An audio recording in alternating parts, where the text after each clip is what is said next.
So I'm Kate, I work at Writers Victoria, and we've been running in partnership with Arts Access Victoria a program called Writability for nearly 3 years. And it's a literature program for writers with disability, both those who are starting out and to support writers who are further along in their career. So I'm Carly, and I am an artist because I'm a writer.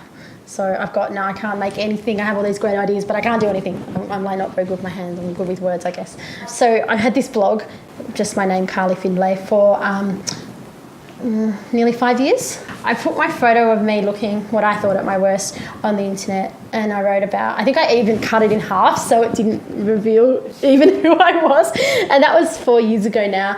And I wrote about, and the post is called When My Face Is This, So I Find It Hard to Look in the Mirror, and I talked about how hard it is when my skin's really sore to write, to go out and face the world. But anyway, we had 41 stories this year, and I had a whole heap of people say until they saw my blog they were too afraid to talk about their own skin, or until they saw my blog they didn't know that anyone like them had existed. I had a 53-year-old woman say that to me. And then last year, at the end of last year, I woke up one morning and I had maybe 3,000 hits on my blog, and I'm like, I haven't written for a long time, what's happening here? And my picture was used on Reddit, the forum, on the What forum. And my photo was like analysed and dissected and diagnosed, and all the hits had come from that. So I responded, and it made international news. I made CNN and the Daily Mail. I said to the Daily Mail, you can't use my story, and they did. But anyway, it was amazing. Like the reaction from me telling my own story just turned the story around. Like it was so powerful. And from that, I think in 2 days I had 80,000 hits to my blog, and all these people had come to Gawk, but then they'd learnt something because I told my story. The feedback that I got from people, like the comments, because I made the mainstream media, they come up to my blog and they told me I should be dead and how ugly I was, and I got my fiance to moderate my comments there. That's probably the worst thing that's happened because of my blog, but the best thing as well. Amazing. That's an amazing story. Yeah, it was so amazing. And Charlie Pickering mentioned me on the project, and I had a tweet from CNN in the morning going, "Can we interview you about this?" Well, I applied for the Writability last year, and I didn't really know what I wanted to do, but I think I just finished Robert Hogue's book, Ugly, and he's got a facial disfigurement, and I really liked what he did, and I interviewed him on my blog, and we haven't met yet, but we talk on Facebook, and his book inspired me to write my own, and I thought, maybe I can do this, but I don't have the time, I don't really know how to do it.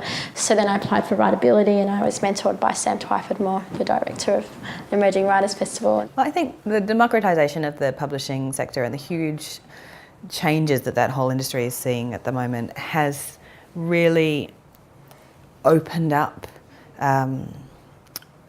these opportunities for communities whose voices have traditionally been marginalised, and I think we're really just starting to see the effects of that. Because obviously, writers write, and writers should write about anything. So that means non-disabled writers writing about characters with a disability. That's fine. It's not that they shouldn't write them. It's just that they should write well-rounded, three-dimensional, uncliched characters, informed by having access to real stories.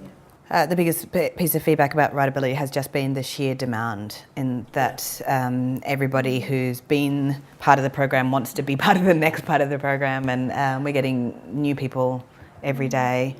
We have people calling from interstate wanting to be part of it, and it's at the moment we're a small team working with a part-time staff member who delivers the program, so we can only do so much, but it feels really important to be able to continue this work.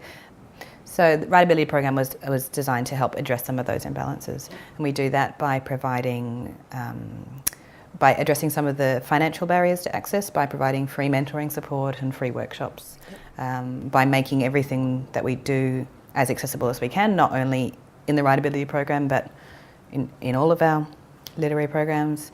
And then we also spend a lot of time working with other literary organisations to help them make their services more accessible. Do you know what I was really pleased with? That the sessions were free for people to run, yet the hosts, like facilitators, got paid. And I thought that was amazing, that there was the opportunity for both people.